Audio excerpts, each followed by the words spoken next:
And welcome back to Judgment Day Holiday Edition, where we won't ask you to send sample cookies and judge them. The only thing we're going to judge is you.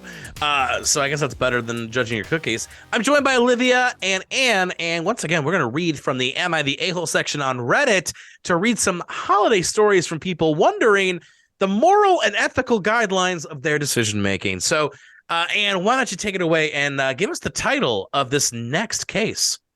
Am I the asshole for not downgrading the family pre-feast hike on Christmas for my son's girlfriend? Ooh.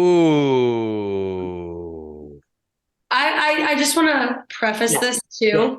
Yeah. I'm so happy that I'm not, or that I am marrying into a family that doesn't do turkey trots on Thanksgiving morning.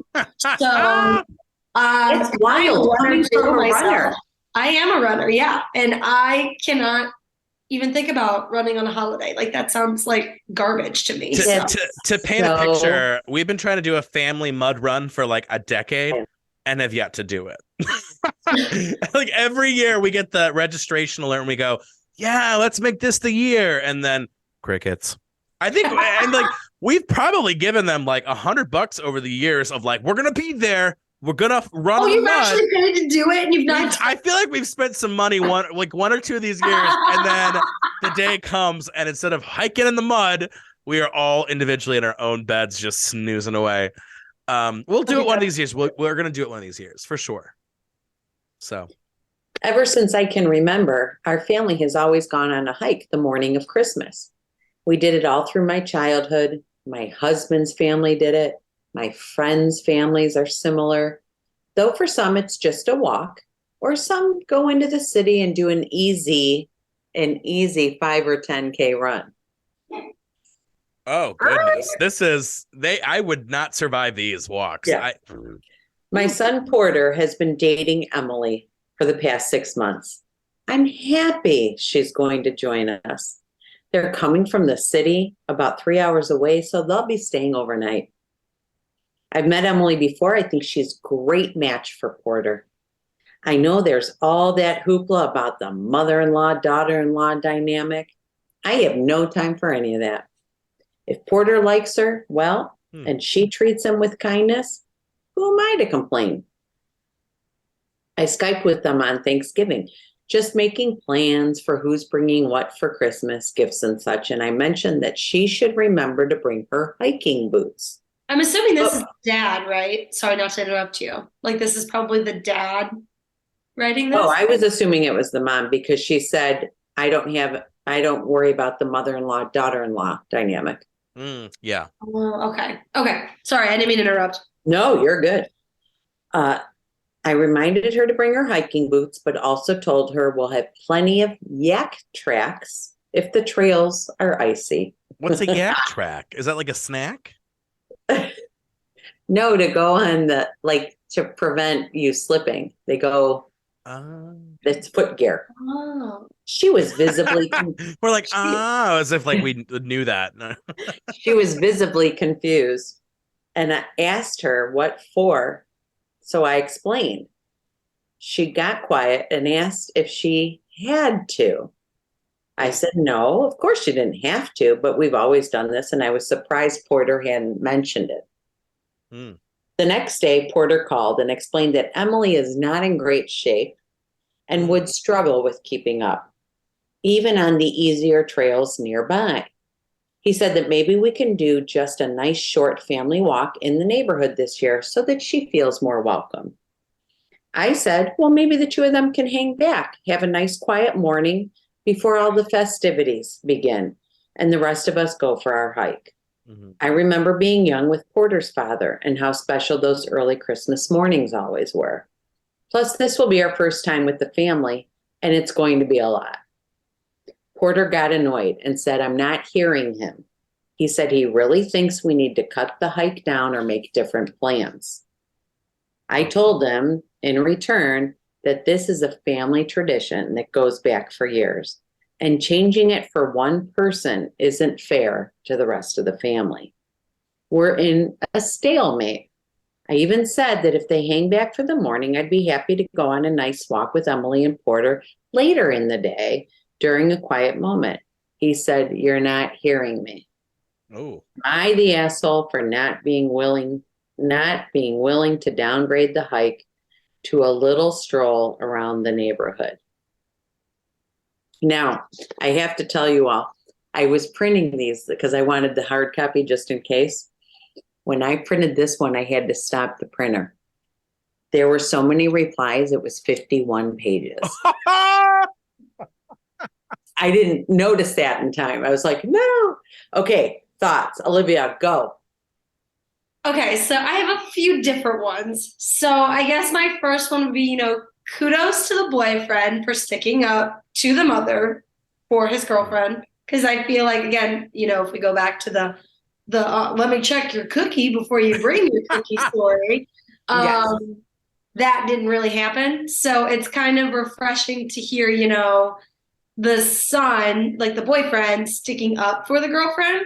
And I'm not gonna lie, I'm kind of on the son's side, to be honest. Like I feel like yeah, okay, it's a tradition, but it's still a tradition whether you're walking in a trail, whether you're walking on the road, whether you're walking 5 miles, whether you're walking 1 mile. If you're all together, that's the family part of it, right? I feel like if they really want to welcome her into the family, then they would maybe modify it a little bit this year, and then next year they can always go back to doing the same thing. I feel like, I don't know, that would be kind of me, my whole thing. But I do see the flip side of that then, it's a family tradition. You do this every year. You don't want to change it for one person.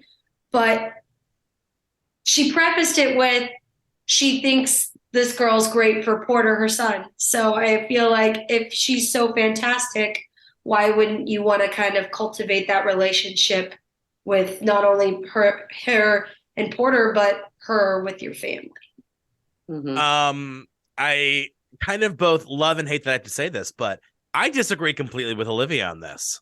Absolutely different. Rude. Rude.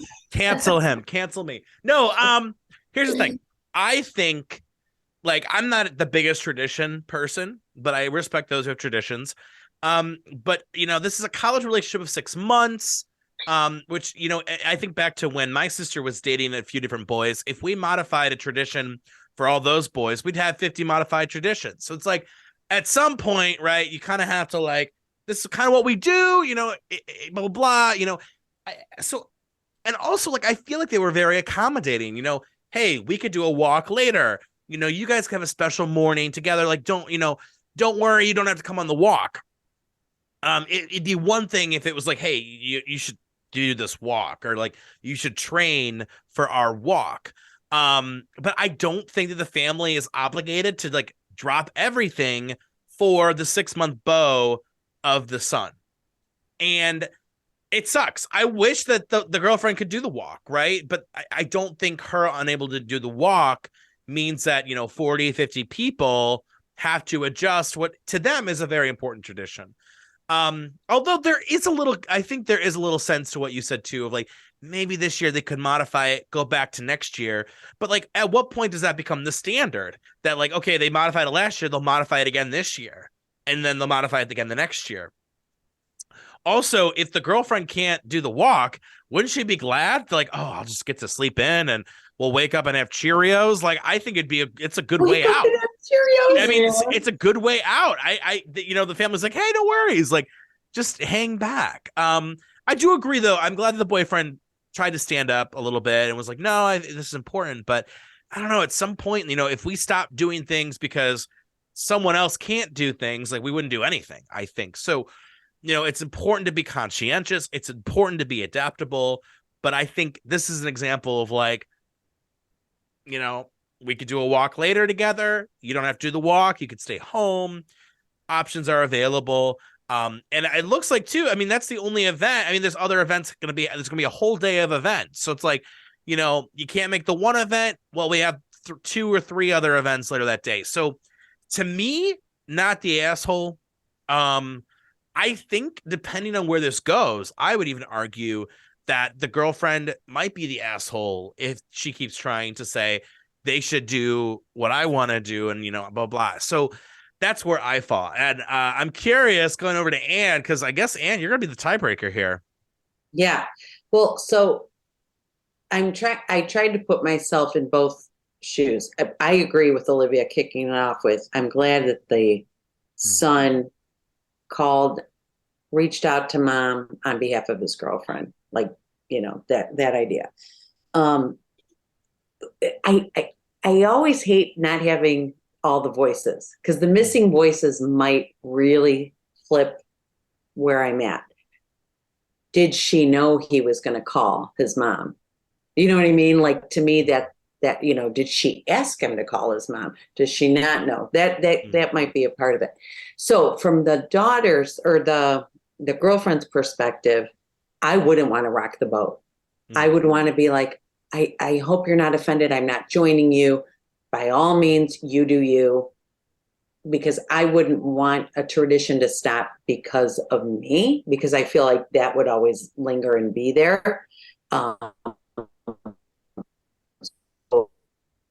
If I couldn't join, being welcome as Porter, I think would be great, because it sounds like they're understanding that she's not joining the walk.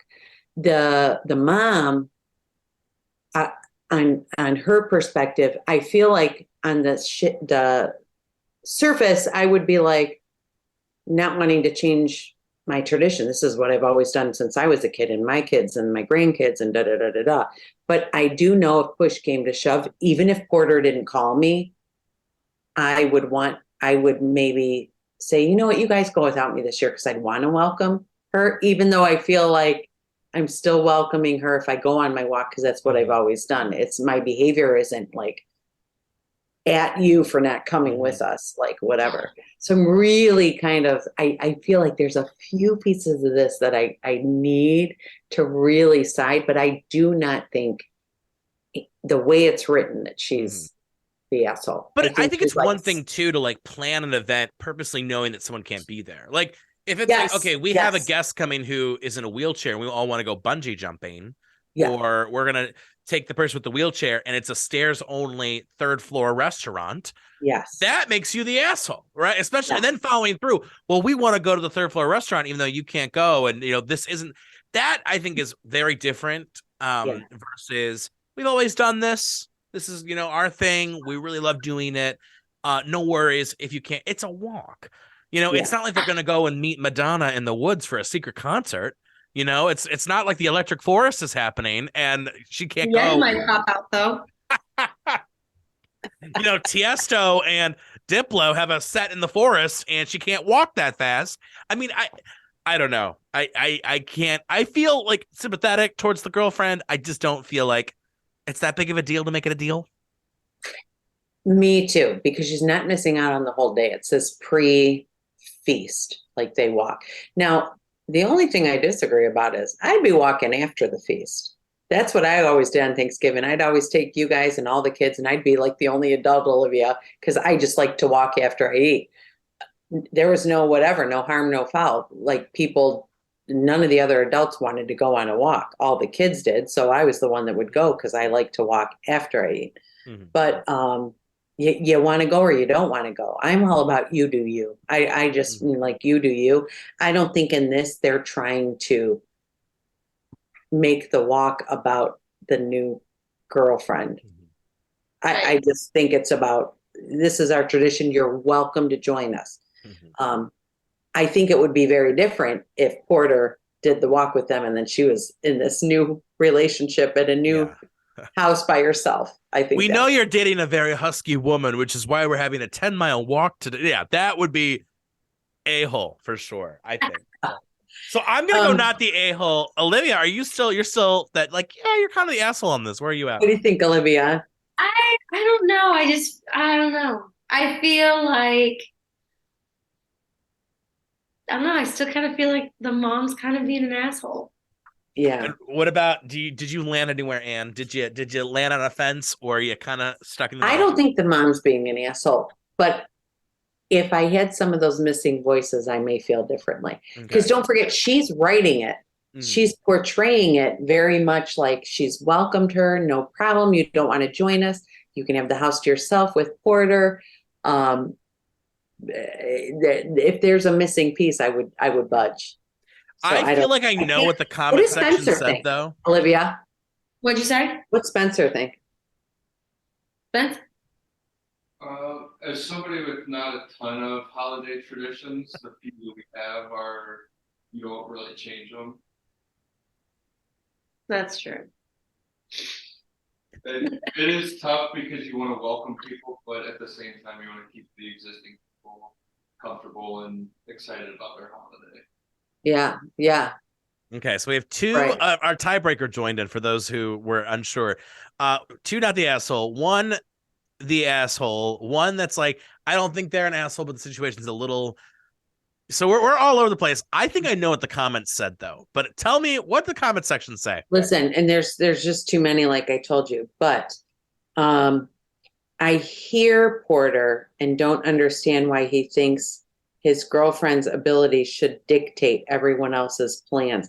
And here was like this because Porter kept saying to his mom, you're not hearing me. And she's like, I am, and it's not a big deal. Stay, like whatever.